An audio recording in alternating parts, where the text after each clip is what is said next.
1 minggu aman ya? Aman kayaknya. Masih sanggup sampai minggu depan? Harus sanggup nggak sih? Oke guys, kenalin nih, masih kenal kan sama aku? Ya elah. Tiap hari ketemu. Oh iya ya. Oke. Kita nih kan calon guru ya. Calon guru nih. Iya nih. Calon guru. Amin. Nah, calon guru nih pastinya berkesenian terus dalam dunia pendidikan ya kan. Aku penasaran deh. Pendidikan kita di Indonesia ini tuh kayak banyak minusnya, terus kayak membelenggu. Ada aja yang menghambat. Iya, ada aja penghambatnya, ada aja pengekang dalam dunia pendidikan. Iya. Jadi aku penasaran deh, mau nanya nih sama teman-teman semua. Oke, menurut teman-teman semua, kenapa sih pendidikan di Indonesia ini membelenggu? Coba dulu nih. Dari Aku ya. Kalau aku kan just info, aku dari NTT ya. Kayak yang udah diberitain di mana-mana nggak sih? Kalau misalnya pendidikan di NTT itu rata-rata masih kurang banget. Lebih ke jomplang sih, bukan apa. Kalau di kota kamu bisa dapat sampai international school, tapi jarak 2 jam 3 jam ke kabupaten tuh bisa sampai yang sekolah, tapi gedungnya satu buat semua orang. Payah banget sampai segitunya. Ada yang sampai internet nggak masuk, padahal katanya kurikulum merdeka kan udah harus tersebar. Apaan nggak juga itu? Kalau aku gitu aja sih paling-paling.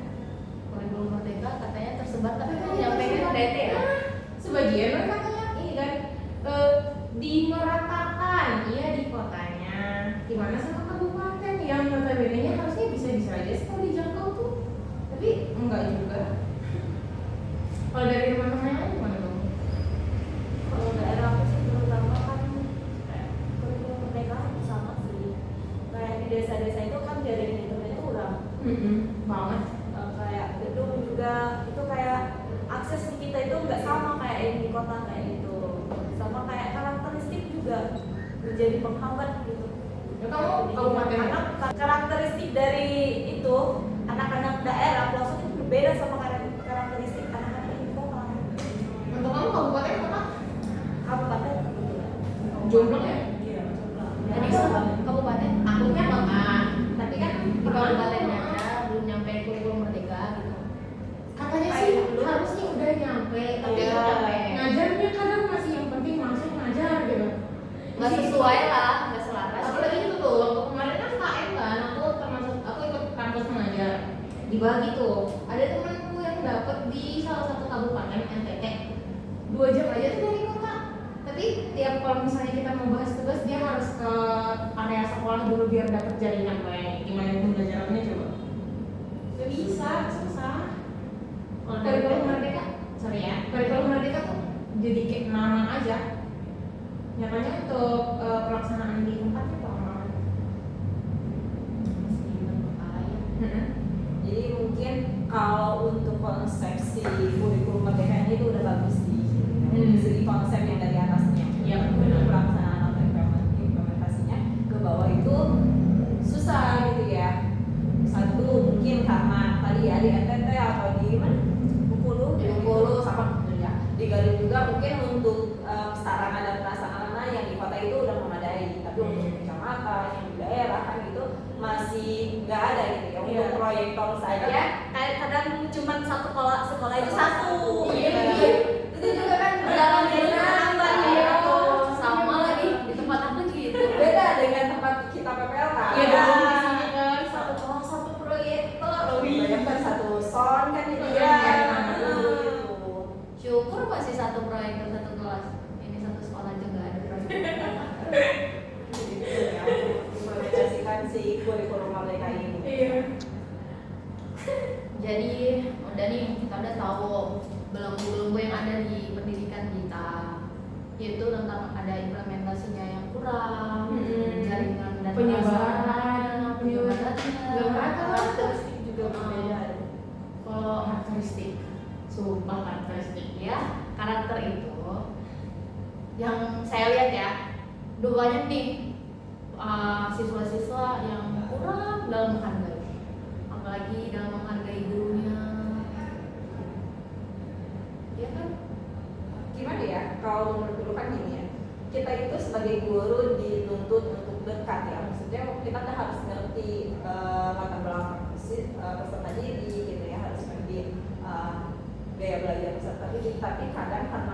interaksi kita dengan peserta didik yang tidak ada batasan, jadi nggak ada penghargaan itu kali ya. Jadi hargain Untuk sekarang itu menjadi seorang guru itu susahnya. ada pernah ngalih nggak? Kalau Udah dihargain. Sejenisnya lah, kayak jadi seenaknya gitu peserta didik. pernah sih dulu. Ngapain dia ya? Pernah waktu aku kan belum pernah magang deh. Sebenarnya pernah magang tuh pengalaman kayak anak itu keluar dari waktu aku lagi ngajar, mereka malah keluar lewat jendela gitu. Walaupun udah ditegur, mereka tetap aja kayak gitu ngeyel. Kayak sepanjang. Kayaknya faktornya emang dari rumah. Kayak gitu. Tapi ibunya tegas kan? Iya dah. Yang dari perilaku yang jadi gak ada batasnya ya. Aku pernah anak SD nih, SD banget. Aku kan KM tadi kan, jadi ngajarnya kan anak SD, makanya.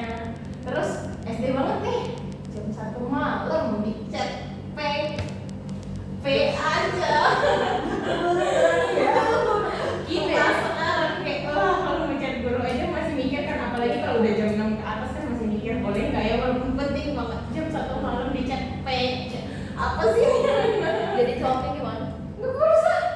Terus pas ke sekolah nanyain lagi, kayak pas di sekolah nih ketemu ibu kok nggak dibales? Aku masih gimana? Aku harus bahas apa nih?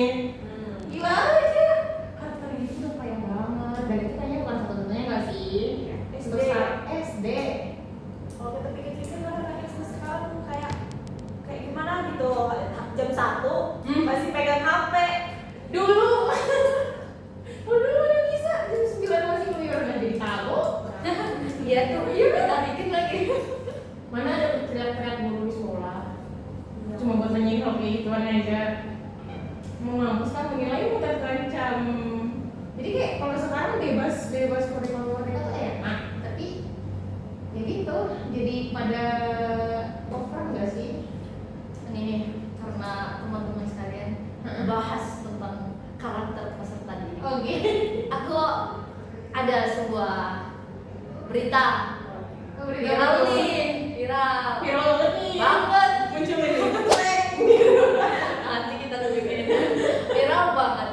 Itu tentang siswa SMA sama gurunya Oke. melakukan hubungan yang intim antara siswa dan guru, Di mana tuh? sampai ngelakuin hal yang tidak selayaknya. Pernah dengar nggak beritanya di Gorontalo? Aku belum sih. Belum ya? Bisa harus cek. Ada yang udah pernah dengar belum? Udah sih. Udah. Banyak kali viral sekarang. Itu gimana tuh? Kalau katanya sih kan si anak ceweknya udah klarifikasi tuh. Kemarin kebetulan lewat beritanya. Jadi aku lihat-lihat juga biar tahu nih kenapa ada masalah kayak gini. Ternyata si anaknya itu, anak cewek itu udah ternyata udah dari kayaknya dari 2022 deh, tahun 2023 itu udah mulai tuh dapat perlakuan kayak pelecehan verbal dari si gurunya. Nah, si ceweknya nganggap itu kayak Pemberian kasih sayang. pemberian kasih sayang dari orang tua kayak gitu. Kebetulan nih si anaknya itu orang tuanya sudah nggak ada. Jadi faktor itu itu juga yang ya. jatuh. Jadi faktor itu juga. Jadi kayak lama kelamaan dia nganggapnya itu sebuah kebiasaan kan, sebuah kasih sayang dari orang tua. Jadi lama-lama makin ini nih, makin jauh nih kayak gitu. Jadilah itu Berarti tadi. awalnya si siswa menganggap gurunya itu berikan perlakuan hanya sebagai anak, dari orang tua tapi anak. si gurunya malah Malah manfaatin memanfaatkan situasi. Benar, kejadian itu juga pernah terjadi tuh kan. Suami saya itu kan terus guru ya, guru di SMP, di salah satu SMP di Garut. Tapi ya daerahnya itu nggak kota banget sih, ke pinggiran lah dia dulu ya. Pernah cerita emang ada sih kejadiannya seperti itu. Kejadiannya seorang guru itu emang daerah sama si istrinya. Jadi si istrinya itu udah diangkat PNS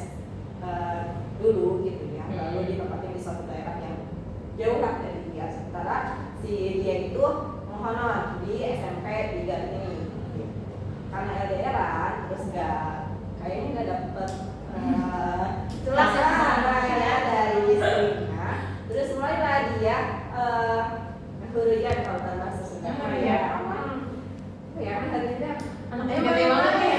oh main-main ke siswi kan siswi mah kan pastinya anak SMP loh sama guru SMP Lebih parah lagi loh. cewek apa cowok cewek kan biasanya kan kalau anak SMP mau dikat guru kan itu dia itu dapat nilai yang lebih lah. Anak SMP masih habis-habisnya nilai. Iya, gitu.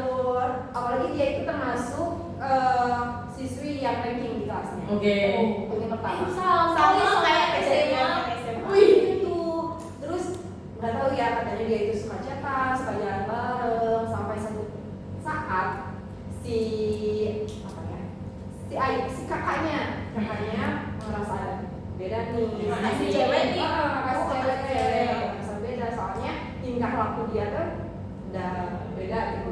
Terus teman-teman di sekolahnya juga udah merasa ini bukan interaksi antara guru dan siswa, ini udah berbeda gitu. Soalnya lupa dijemput antar jemput atau main gitu ya. Terus usut memang sih nggak sampai ke yang ngelakuin hal yang aneh-aneh, tapi dia sampai pernah si cewek itu video call gitu lah. Terus dia buka nggak boleh Jadi gaulnya beda. Kalau yang gue tahu langsung, Iya. yang ini media ya. itu dulu, tapi tapi ketahuan dulu nih, gak lama ketahuan sama si kakaknya. Namanya yang cewek.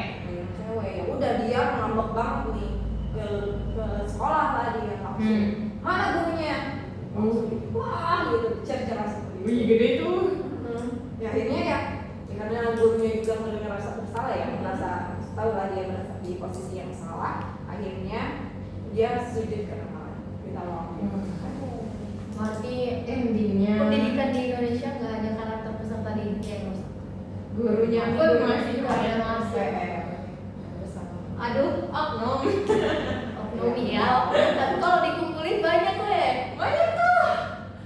Jadi gimana sih? nggak hanya di SD, SMP, SMA juga sih, di kuliah juga banyak kayak gitu. Kalau kuliah beritanya banyak sih. Dosen ya. Ya,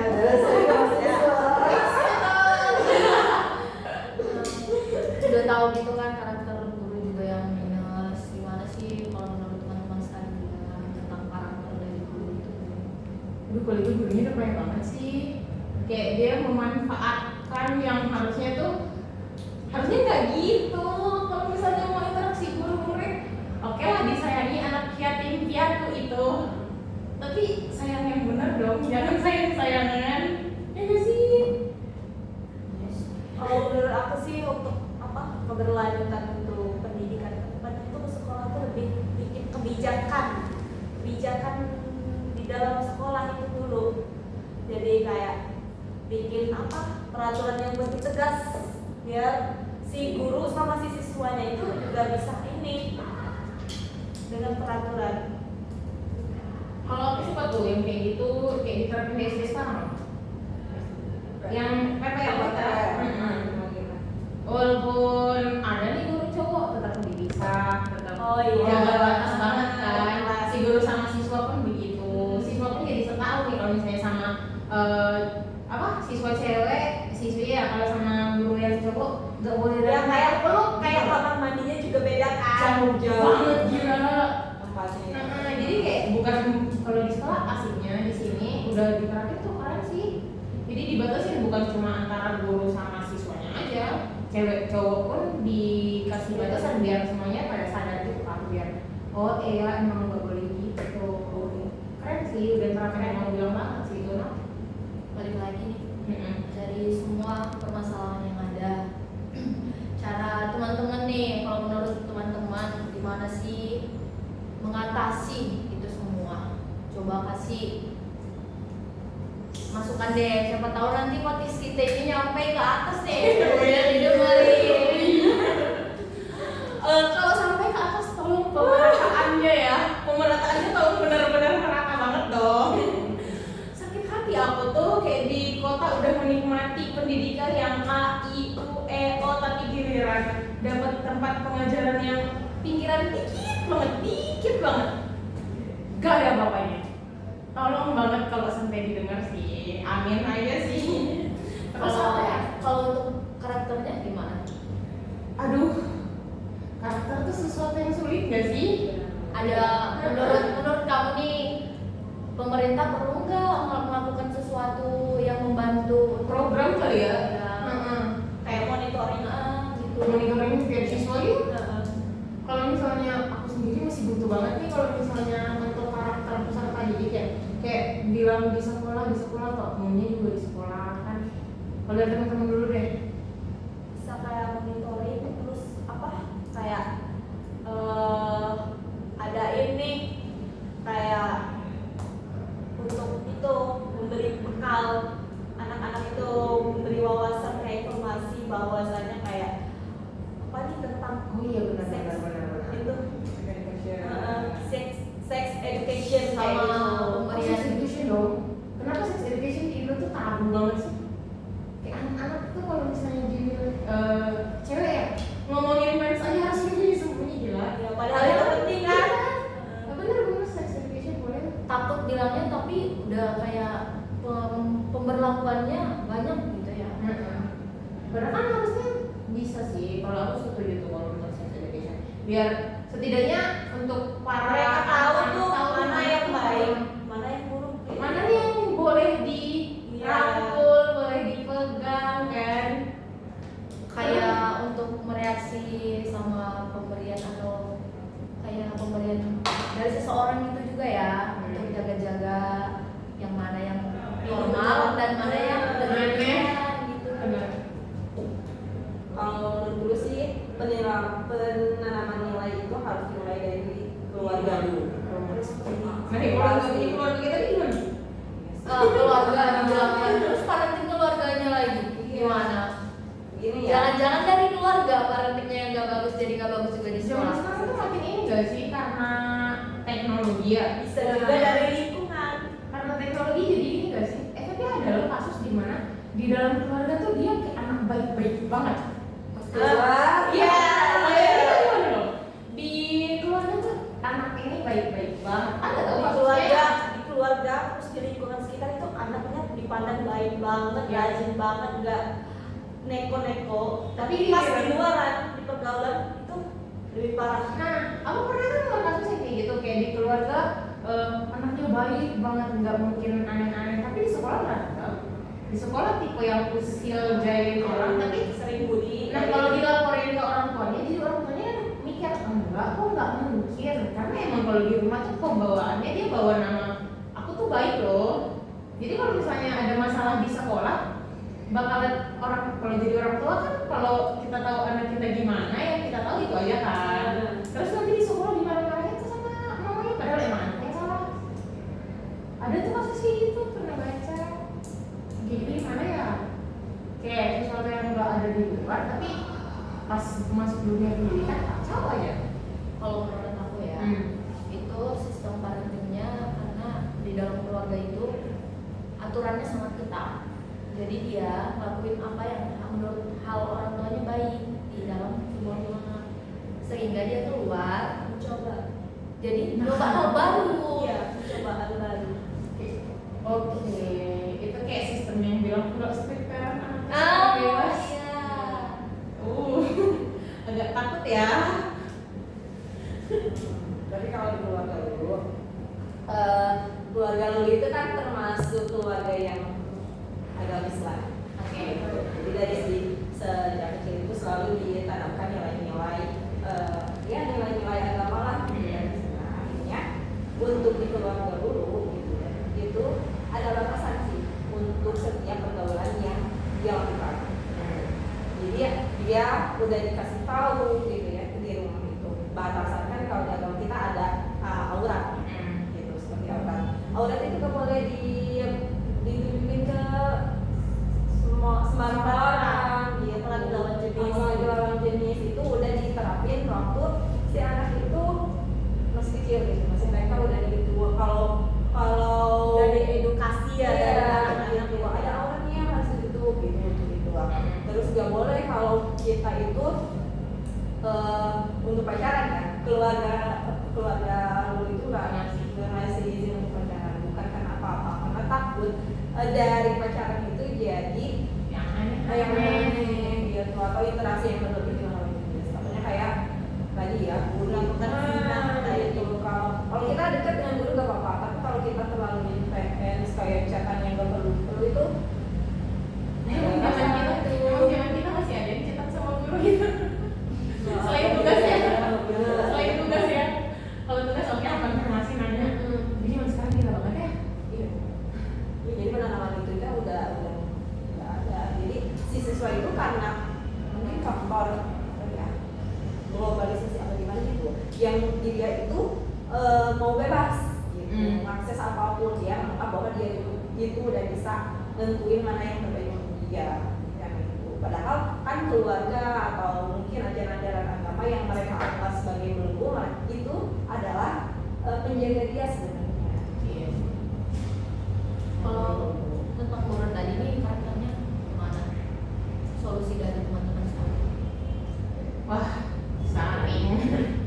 Bingung ya. Kayaknya untuk jadi guru juga ya kita juga Iya, sebagai kita proses calon guru yang memahami. harus tahu gitu menjadi guru yang baik itu seperti apa. Jangan sampai kan itu profesi guru itu profesi yang mulia Paling mulia ya. Jangan sampai kita mengotori profesi yang mulia itu dengan ya tingkah laku kita yang Harusnya kan kita menjadi cerminan nih, jadi panutan untuk anak-anak. Jadi kita harus melakukan hal-hal baik itu, contohin yang baik untuk anak-anak, bukan malah merusak generasi penerus kita nanti. Makanya edukasi guru itu penting. Ya, Iya, sekarang. bukan hanya murid kan harus edukasi, kita juga harus gitu.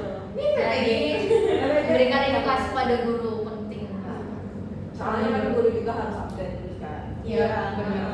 Dan Bagus tuh, aku suka tuh yang kayak sekarang PPG kayak kita gini aja. Iya benar. Biar lebih profesional. Biar lebih profesional minimal tahu lah dibahas-bahas kayak gini kan. Udah lebih paham bagaimana karakter peserta didik. Iya. Kalau zaman S1 kan ya paling PPL cuma berapa bulan. Iya. main lama sebulan. Oh, iya. masih ada 3 bulan nih kami. Ah, 3 bulan? Sebulan. Kami 4 bulan. Wah, Yes. sebulan. 4 bulan. Untuk belajar ya. Semester 1 habis. Wow. Kuliah PPL barengan dalam 1 hari. Curhat banget. Curhat nih. Makanya sekarang jadi kayak iya sih dulu waktunya di sekolah banyak, tapi kan karena dibarengin langsung PPL ke sekolah jadi kurang klop, jadi nggak terlalu mengerti lah lebih dalam bagaimana karakternya. Jadi sekarang kan kita udah khusus nih PPL baru kampus, Iya. jadi kita lebih banyak melihat interaksi sama siswa dan guru. Kita sedang menerapkan peningkatan kompetensi guru masa depan. Kita bisa melewati itu. Amin. Semoga deh ya nanti podcast kita dan bagian atas yang nontonin pemerintahan. Berarti pemerintahan harus memberikan edukasi sama guru Tolong ya. biar Tidak karakternya hanya- lebih Tidak hanya murid. Iya, banyak. keduanya guru dan muridnya. Iya. Jadi setelah dari situ nih kita nimbrung lagi Oke. ke pertanyaan selanjutnya, bisa jadinya yang terakhir sih ya. Udah mau habis nih. Iya, masih kangen ya di sini. Nanti gimana sih prediksi teman-teman sekalian yang kita udah lihat pendidikan di Indonesia yang masih belenggu, masih mempunyai karakter siswa dan guru yang kurang. Jadi prediksi kita nantinya nih untuk masa depannya pendidikan kita gimana sih? Untuk masa depan. Untuk pendidikan, kalau dari aku karakter peserta didiknya kayaknya bakalan makin gimana ya? Bukan makin bebas juga sih. Iya deh, makin bebas. Karena aku yakin masa depan tuh bakal akses teknologinya bakalan lebih Iya. lagi. Bakal lebih maju lagi dari. Kalau sekarang aja yang kadang kita masih susah nyari, kurang tapi bisa didapat, apalagi yang kalau teknologinya udah apa ya, up banget gitu ya. Iya. Tapi kalau untuk kualitas pendidik guru semoga lebih baik sih ya. Lihat dari program-program pemerintah buat naikin kompetensi guru kan juga udah banyak. Salah satunya PPG kan. Itu misalnya guru insya Allah lebih baik. Tapi paling teknologi sih kayak memanfaatkan teknologi di pendidikan tuh kayaknya makin wow, yang kita butuh upgrade diri banget gak sih? Ya Jangan kan? kalah saing dengan peserta didik. Begitu. Prediksinya dari gimana? Bakalan lebih wow untuk guru-gurunya, penggunaan teknologi di pendidikannya sama karakter peserta didiknya kayaknya bakalan makin ini deh. Menurutku ya. Makin lebih nurun atau lebih baik?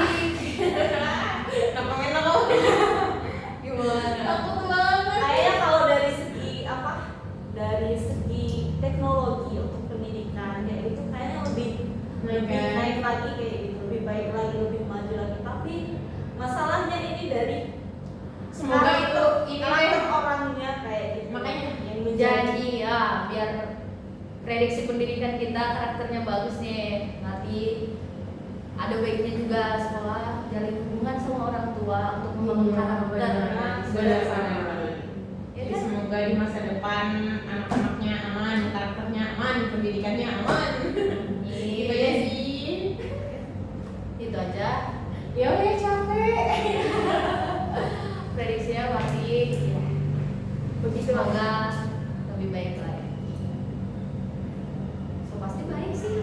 Amin.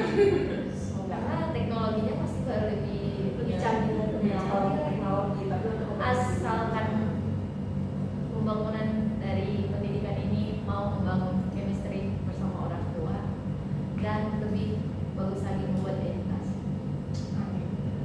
Ya. Kayaknya semoga bisa. Oke, untung banget akhirnya ini. Menunggu pendidikan. Semoga kalau pendidikan di Indonesia Cepat terhempas. amin. bisa teratasi. Amin. Teratasi dulu baru terlepas. Iya sih. Oke. Udah nih. Udah nih. Ada yang mau kalau dari aku sih kesimpulannya. Wih, Kesimpulannya berarti dari aku tadi udah dengerin dari teman-teman semua yang belum pendidikan kita kurangnya diimplementasi prasarananya terus sama jaringan dan penyebarannya sama karakter peserta didik itu harus dikasih edukasi lagi sama guru dan siswanya serta sekolah juga perlu membangun hubungan bersama orang tua untuk Iya. membangun karakter. Oke, dapat banyak ilmu nih dari 3 berapa sih calon guru? Iya. Tapi 3 calon guru narasumber yang wow. Oke, lain kali kita pasti bisa balik lagi nih ke podcast obrol-obrol tentang pendidikan. Terima kasih buat narasumber yang semua. Oke. Udah ya? Bye. Udah. Ini lagi ngomong apa? Pasti aku kaget. Aku habis nonton podcast pendidikan. Mereka ini bahas tentang pendidikan yang Ini tergolong di Indonesia. PPG bukan? Sama kayak kita PPG ini aku juga nonton. Jadi gimana sih tanggapan kamu? Aku kayaknya mau komen sedikit nih tentang parenting orang tua dan tentang Setuju. pendidikan seksual. Setuju. Kamu masih ingat nggak masalah yang dibahas di sini apa? Kalau nggak salah itu masalah yang di Gorontalo ya Kak? Iya nggak sih? Iya, yang di Gorontalo. Kalau aku jujur sih pribadi aku memang nggak nonton video yang di Gorontalo-nya. Aku tahu dari podcast ini. Jadi kayak podcast ini benar-benar update sih, bagus. Nah, menurut aku sendiri, kenapa bisa terjadi orang-orang atau misalnya siswa yang ada di Gorontalo itu melakukan hubungan yang lebih sama gurunya itu? Menurut aku sih karena adanya fatherless. Fatherless ini berarti kekurangan sosok ayah ya, gitu. Betul. Gimana sih maksudnya? Karena podcast ini juga jadi nyari gitu loh tadi gara-garanya. Jadi aku cari tentang beritanya dan ternyata memang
kalau menurut aku karena dia fatherless, karena salah satu dampak dari adanya fatherless adalah misalnya anak perempuan itu kayak bergantung sekali sama Sama laki-laki atau sama pasangannya. Bisa gini juga nggak sih, karena fatherless ini bisa membuat dia tuh sering berganti-ganti pasangan, maksudnya setelah ketemu dengan satu sosok laki-laki dia ingin yang seperti sosok yang lain lagi, yang lain lagi, itu bisa nggak? Bisa. Itu kalau misalnya perempuan. Kalau yang serem itu kalau yang laki-laki. Karena kalau misalnya laki-laki fatherless bisa jadi belok. Oh gitu. Saya bisa jadi Jadi efek fatherless pada laki-laki bisa aja laki-laki ini orientasi seksualnya ke sesama. Betul. Dan sedih banget sebetulnya karena fatherless di Indonesia sendiri itu besar banget. Jadi kayak selain aku sih mau nambahin juga Apa tuh? yang bisa kita lakukan sebagai orang atau sebagai insan atau sebagai masyarakat Iya. mungkin lebih meningkatkan lagi sosok ayah. Iya. Karena percuma kalau misalnya pendidikan di sekolahnya sudah optimal tapi di rumahnya kurang optimal, ada sosok ayahnya tapi perannya hilang, itulah yang dibutuhkan. Menurut Kiki apa lagi pendapatnya? Aku sedikit mau komen tentang pendidikan seksual ya. Gimana? Jadi sebenarnya kita ini di Indonesia pendidikan seksual itu mungkin dianggapnya tabu, malu untuk dibahas dan tidak terbuka. Kalau di keluarga sendiri juga ayah atau ibu sendiri tidak mau membahas itu sama anaknya. Makanya anaknya juga nyarinya bukan ke orang terdekat nyari informasi ini, malah nyarinya di sumber yang lain-lain. Jadi salah sih. iya, mungkin kurang tepat umurnya untuk menerima informasi yang seperti itu. Jadi sebenarnya pendidikan seksual itu dari sekolah sudah diajarkan lewat materi sistem reproduksi. Contohnya nih dari SD kelas 6 di masa pubertas, di kelas 6 itu di pelajaran IPA-nya kan ada bahas pubertas tuh. Nah itu salah satu pendidikan seksual. Jadi pendidikan seksual itu nggak melulu bahas tentang hubungan suami istri. Pendidikan seksual itu ya, bahkan pendidikan seksual itu harus didapetin dari anak itu masih kecil, balita. Misalnya nih di tingkat balita, kita sebagai orang tua harus memberitahu anak tentang organ reproduksinya. Yes. Nah, fungsinya untuk apa, namanya apa, siapa saja yang boleh lihat. Misalnya di balita itu yang boleh lihat hanya orang tua saja, tidak boleh paman, tidak boleh bibi, seperti itu. Nanti ketika gede lagi baru dikasih tahu misalnya sudah umur 10 ke atas, 10 tahun ke atas di masa prapubertas. Nah, yang boleh lihat ayah nggak boleh lagi lihat nih. Yang boleh lihat cuma mama aja, Kalau ibu mama aja. ya. Iya, sendiri-sendiri. Jadi seperti itu. Dan banyaknya terjadi pelecehan seksual pada anak-anak dan yang melakukannya itu adalah gurunya, orang terdekat atau pamannya sendiri, ibunya sendiri, seperti itu. Jadi kita ajarkan kepada anak balita atau anak-anak usia SD untuk berani mengatakan tidak, berani berteriak kalau merasa terancam, siapapun itu, mau itu orang terdekat. Nah itu cara-cara itu termasuk pendidikan seksual juga. Iya. Aku kan sebelumnya pernah bekerja di salah satu